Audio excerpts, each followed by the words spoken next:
নমস্কাৰ প্ৰিয় দৰ্শক, প্ৰজ্ঞান ইউনিভাৰ্ছ চেনেলত আপোনালোকক সকলোকে স্বাগতম জনাইছোঁ।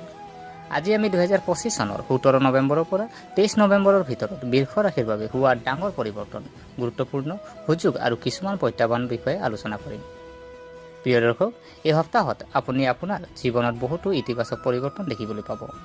শনি আৰু ৰাহুৰ অৱস্থানে আপোনাৰ জীৱনত গভীৰ প্ৰভাৱ পেলাব। এই সপ্তাহত আপোনাৰ স্বাস্থ্য, কেৰিয়াৰ, বিত্তীয়, পৰিয়াল, প্ৰেম আৰু শিক্ষাৰ ওপৰত গ্ৰহীয় প্ৰভাৱৰ যিহেতু আপোনাৰ বিষয়ে অন্বেষণ কৰোঁ আহক। এই সপ্তাহত বৃষ ৰাশিৰ স্থানীয় জাতক জাতিকাৰ বাবে গ্ৰহৰ অৱস্থান অত্যন্ত শুভ বুলি বিবেচিত হৈছে। শনি একাদশ স্থানত আছে, যাৰ ফলত আপোনাৰ স্বাস্থ্যৰ উন্নতি ঘটিব। ৰাহু দশম স্থানত আছে, যাৰ ফলত আপোনাৰ সাহস আৰু আত্মবিশ্বাস বৃদ্ধি পাব। সৃষ্টিশীল আৰু আৰ্থিক দিশত সফলতাৰ সম্ভাৱনা শক্তিশালী। ঘৰতে আৰু পাৰিবাৰিক জীৱনত সিদ্ধান্ত গ্ৰহণৰ ক্ষেত্ৰত সাৱধানতা অৱলম্বন কৰিব লাগিব। এই সপ্তাহত আপুনি কেৱল আপোনাৰ পেছাদাৰী জীৱনত উৎকৃষ্ট হোৱাই নহয়, পৰিয়াল আৰু ব্যক্তিগত জীৱনত ভাৰসাম্য ৰক্ষা কৰাৰ ক্ষমতাও লাভ কৰিব।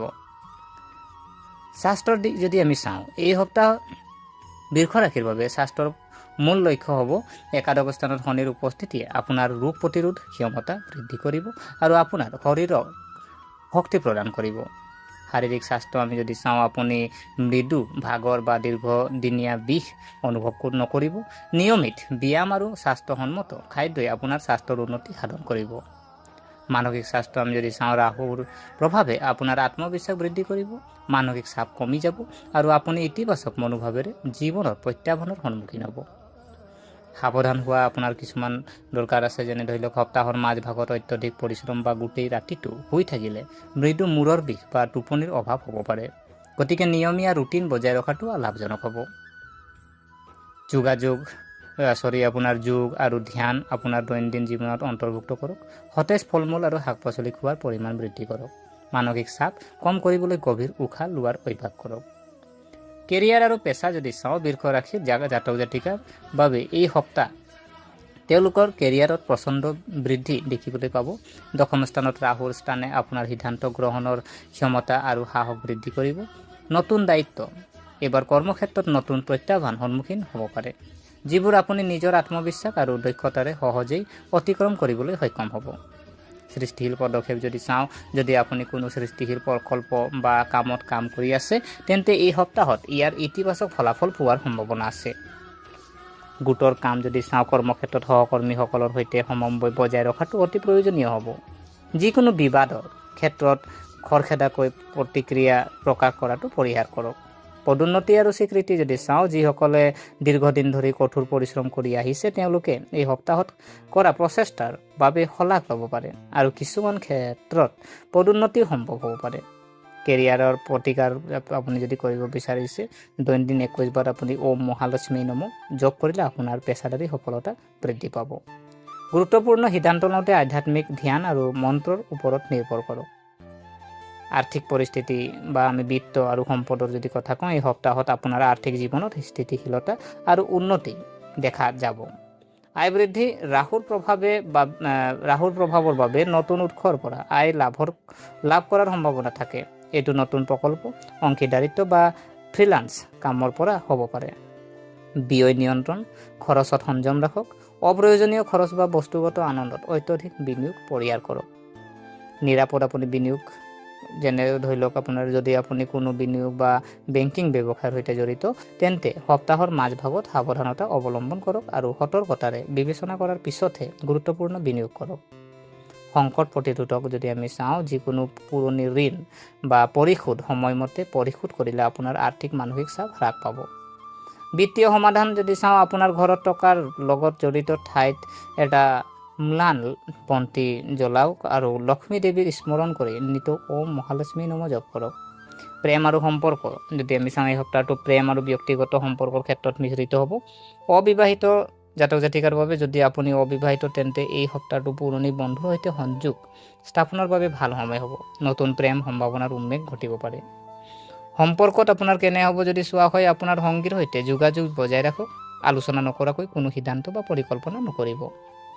আৱেগিক ভাৰসাম্য যদি চোৱা হয়, ৰাহুৰ প্ৰভাৱে আত্মবিশ্বাস বৃদ্ধি কৰিব, কিন্তু ইগোৱে সম্পৰ্কটো উত্তেজনা সৃষ্টি কৰিব পাৰে। প্ৰেম সম্পৰ্কৰ কিছু প্ৰতিকাৰ আপুনি কৰিব পাৰে। আপোনজনৰ লগত সময় কটাওক।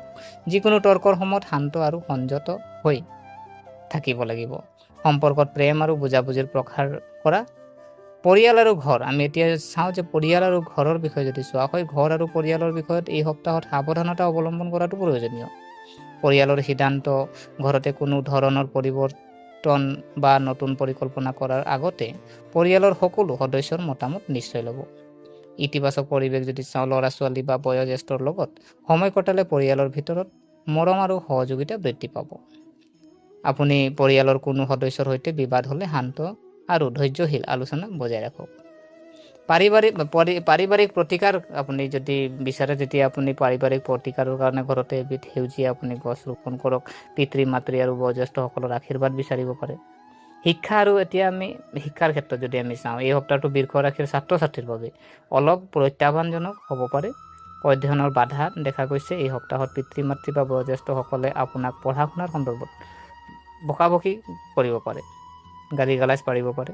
ধৈৰ্য ধৰক, মানসিক চাপ সহ্য কৰিব পৰা হওক। খৰখেদাকৈ সিদ্ধান্ত ল'ব নালাগে।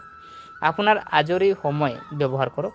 আপোনাৰ আজৰি সময় ব্যৱহাৰ কৰি আপোনাৰ অধ্যয়ন সামগ্ৰী বা প্ৰকল্পত মনোনিৱেশ কৰক। শিক্ষামূলক আপুনি প্ৰতিকাৰ কিছু কৰিব পাৰে। নিতৌ ওম মহালক্ষ্মী নমঃ জপ কৰিলে আপোনাৰ মনটো শান্ত হৈ থাকিব।